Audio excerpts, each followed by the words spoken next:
যুদ্ধবিরতি কার্যকর হওয়ার পর জম্মু কাশ্মীর সহ সব সীমান্ত এলাকায় সেনা উপস্থিতি কমাতে একমত হয়েছে ভারত ও পাকিস্তান। অন্যদিকে ভারতের প্রধানমন্ত্রী মরিয়া হয়ে উঠেছেন বলে মন্তব্য করেছেন পাকিস্তানের প্রতিরক্ষামন্ত্রী খাজা আসিফ। আরও একটি পরমাণু যুদ্ধ যুক্তরাষ্ট্র রুখে দিয়েছে বলে দাবি করেছেন ট্রাম্প। মোহাম্মদ সোহাগ বিশ্বাসের রিপোর্টে বিস্তারিত।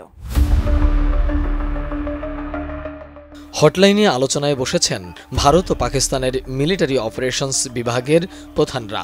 সিদ্ধান্ত হয়েছে সীমান্তে সেনার সংখ্যা কমাবে দুই পক্ষই। প্রায় ৪৫ মিনিটের ওই বৈঠকের পর কোনো বিবৃতি দেয়নি দেশ দুটি।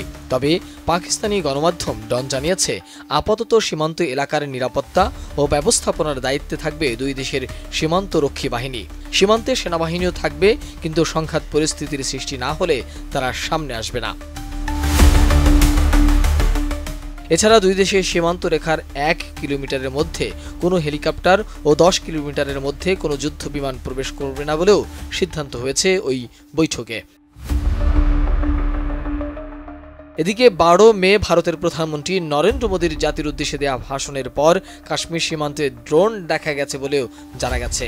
কাশ্মীরের সাম্বা শহরে ব্ল্যাক আউটের মধ্যে পাকিস্তানি ড্রোন ভূপাতিত করা হয়েছে বলেও জানিয়েছে ভারত।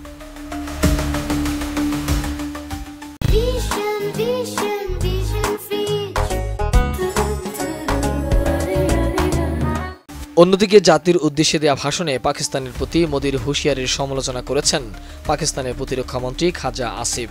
তিনি জানিয়েছেন, পাকিস্তান সন্ত্রাসবাদের ভুক্তভোগী। ভারতই সবসময় এই অঞ্চলকে শান্তি প্রতিষ্ঠায় বাধা দিয়েছে।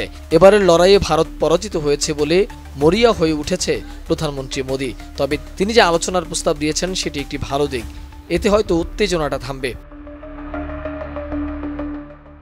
ওদিকে আবার যুক্তরাষ্ট্রের প্রেসিডেন্ট ডোনাল্ড ট্রাম্প দাবি করেছেন, পারমাণবিক যুদ্ধে জড়িয়ে পড়ার আশঙ্কা দেখা দিয়েছিল ভারত ও পাকিস্তানের। যুক্তরাষ্ট্রের হস্তক্ষেপের কারণে সেই আশঙ্কা দূর হয়েছে। ট্রাম্প বলেছেন, আমরা একটি সম্ভাব্য পরমাণু সংঘাত থামিয়ে দিয়েছি। আমি মনে করি যদি সত্যি একটা যুদ্ধ শুরু হয়ে যেত তাহলে খুব খারাপ হতো, লাখ লাখ মানুষের মৃত্যু হতো। ওয়াশিংটন যে তার রুখে দিয়েছে এতে আমি গর্বিত। দুই দেশের উত্তেজনা প্রশমনের সবচেয়ে কার্যকর পথ হতে পারে বাণিজ্য। তিনি আরও বলেছেন, এই যুদ্ধবিরতির ক্ষেত্রে আমি সেটা উপলব্ধি করতে পেরেছি। আমরা আপনাদের উভয়ের সঙ্গে বাণিজ্যের পরিমাণ বিপুল হারে বাড়াতে চাই। উত্তেজনা থামান।